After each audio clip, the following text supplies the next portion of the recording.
I had my free time on business trips in my hotel room, but I didn't really get serious about it until about 10 years ago, 2006. And I had this idea about writing a story about a boy who's lost his memory, and he's lost in space, and he has a space adventure, and that was about as much as I had at the time. Boy with a space adventure. And then, I think between 2006 and 2010, I think I wrote about 30 pages of that, and that's what, about 4 pages a year. That's really slow, and so at that rate, it would have taken me a decade to write this book. So in 2010, the beginning of the year, I thought, all right, I'm going to make this happen, or otherwise I'm never going to be an author. And so 2010, I made a New Year's resolution, and I decided I was going to finish this book by writing 4 pages a day instead of 4 pages a year.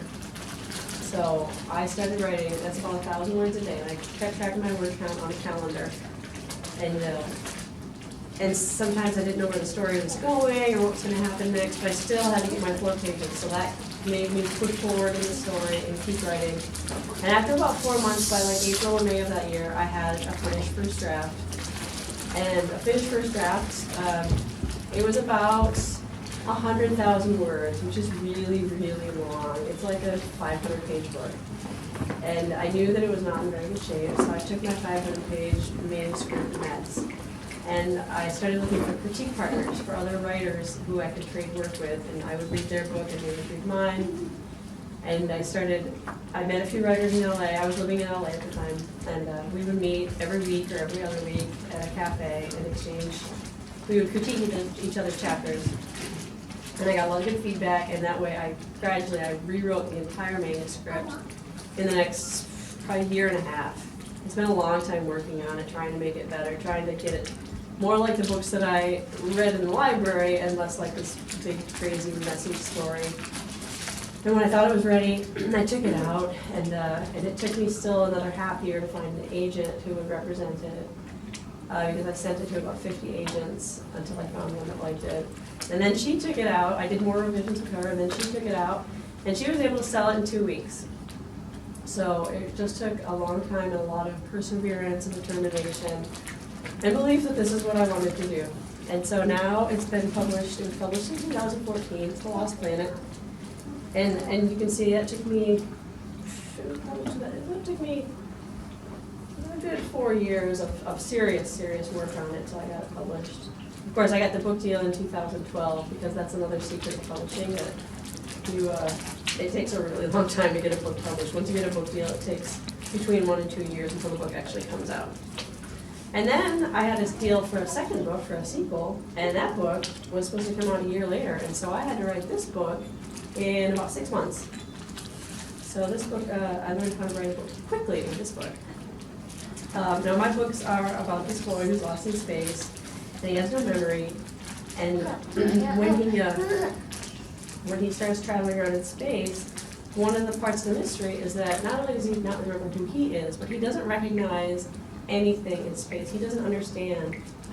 He doesn't. There are a lot of different kinds of aliens, but he doesn't recognize any of them. It's like he's never been out in the universe at all, and he has to figure out what that is. And I had a lot of fun making up all the different aliens and all the different places he goes to.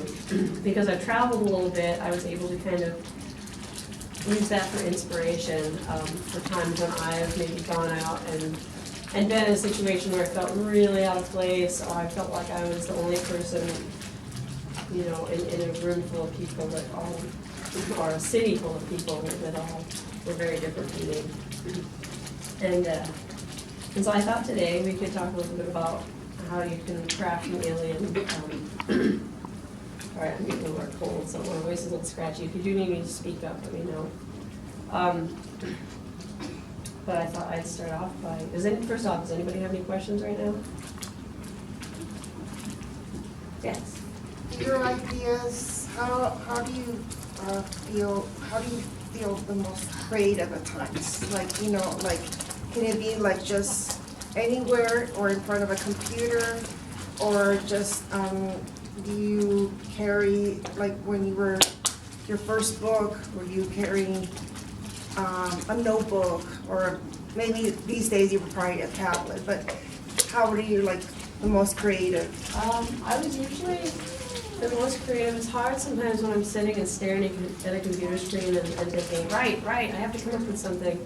And sometimes stuff just pops in your head at random moments when you're just, out doing things. Or for me, I don't know why, but I tend to get the most ideas when I am around other people who are talking and I'm not really listening to what they're saying. Like on a car trip where maybe a couple people are sitting in the front of the car talking to each other about something that I'm not really interested in, and I'm sitting in the back seat, and their words are just kind of, and I'm stuck in the back seat. I can't really do anything except sit there and daydream. And that's when I start thinking about the books I'm writing, or the ideas I've had, and kind of daydreaming about where my story might go. And usually then I have to dig through my purse and find the back of an old receipt or some kind of scrap paper in my purse and pen. I'm not very good about remembering to carry a notebook with me all the time. I should be. I've got a million notebooks, but they're always at home. And so, yeah, it's usually random. Did you have an outline for your first book? I did not have an outline for the first book. I wrote it. Writers refer to themselves as either plotters, somebody who plots out the whole book, pantsers, somebody who writes by the seat of their pants and just makes up as they go. And that's what I did for the first book. I just made it up as I went. I kind of had an idea of how I wanted it to end, because for me it's really hard to write a story if I don't know where it's going to end up at the end. But that's why I ended up with this 100,000 word manuscript that I had to go back and rewrite. I cut the entire ending and redid that. Other than how it actually ended, the way he got there was completely different. And then for the second book, because I had to write it so much faster, I couldn't do that. I didn't have the luxury of being able to write it multiple times in a row. So I tried to plot the whole thing out, and that was too hard, because it's hard to know what's going to happen if you're not writing it. So I would plot out maybe a quarter of the book, and then write that, and then think ahead and plot the next quarter of the book. Or even just for chapter, I would sit there and think, well, what's this next chapter going to be about? And then I would write the next chapter, and just go one by one with that, yeah. What does luxury mean exactly? Luxury? It means the advantage. So it's, I'm trying to remember what sentence I used it in now, I'm sorry. When you didn't have the luxury of being able to write it twice. When I was writing a book that wasn't under contract, I had as much time as I wanted. I didn't have an editor waiting for me. I didn't have a publication date set up that had to be finished by. And so that was a luxury to have all that free time. But the second book I had, I had this book published in January, and then my editor said, well, get me the finished manuscript of the second book by September. And so that was a lot less time, and so it was a lot stricter work and more Well, I used to do that where I would write, and then I do the brainstorming and things writing as I go on. But then my writing teacher and my mom said that that's probably not the best idea, and that you should plot out everything. So does it actually work if it goes on as you write and you continue going? Does it work out better like that? I think it depends on the writer, because I've met an awful lot of authors, published authors, and there are still published authors who can't write with an outline. It's too restrictive for them, and they need to be able to just kind of go along and make things up as they go. But the problem with that is that you usually do end up having to do more rewrites, because quite often when you go like this, it doesn't make this nice, clean story arc. With my first book, I think I wanted Chase to wake up not knowing his name, and in the final version, he learns his name, I think, by page 6. But when I first wrote it, he didn't learn his name until page 80. And so for 80 pages of this book, the main character was just referred to as the boy. The boy did this, the boy did that. And when I had my first critique partners read it, they were like, this is tedious. I have other boys in the book too, and so you have to differentiate between the boy, who's just a boy, and these boys who have names, but you have to call them by their name, because once you say he, then who you're referring to. And it was just tedious, so I brought it back to learning his name on page 25, and then I realized that was still too much, and I changed the story again, and I had to figure it out a lot earlier. And so stuff like that will happen when you're just kind of meandering and writing, but that's what a lot of writers do. So. Anybody else? I have a question. So, would you say that it was easier to write the first book where you had no pressure, but you also had to face inevitable rejection and doubt, or the second book where you already knew it was accepted, but you were under more pressure and more deadline? So the first book was just fun because it felt like more like a hobby then. It wasn't like a career. It was, I was very hopeful and I was studying the publishing industry at the time and trying to figure out what I would do next when it was finished. But it was exciting. And the second book was very stressful because I knew there was an editor waiting for me. I knew there were people who had read the first book who would, also, once people start reading your book, all of a sudden it's not just yours and you're getting reviews and people are, kind of passing judgment on what you've done. And so you know that there's an audience out there waiting for the second book, and that's a little more stressful. But even so, I would say I thought that my writing in the second book is better because it was just, I had to be faster and just the more you write, the better you get.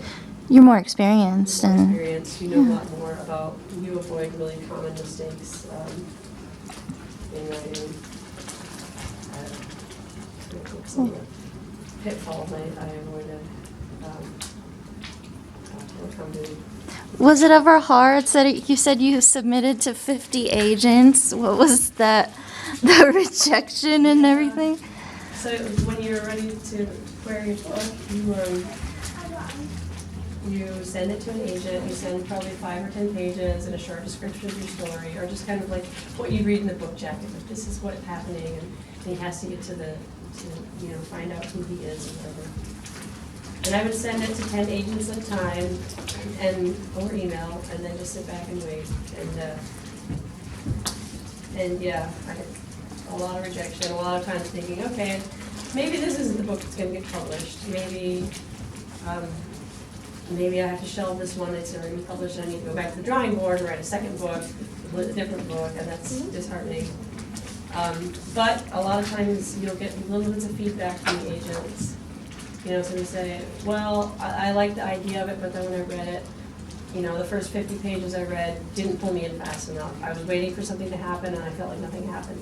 So then I go back and look at the first 50 pages of how can I move the action up faster? A lot of times, beginning writers will start out, they kind of write their way into the story. And so in the beginning, there's a lot of too much information about the background, too much of you working out how the story's going to go, rather than just plunging the reader right into the action.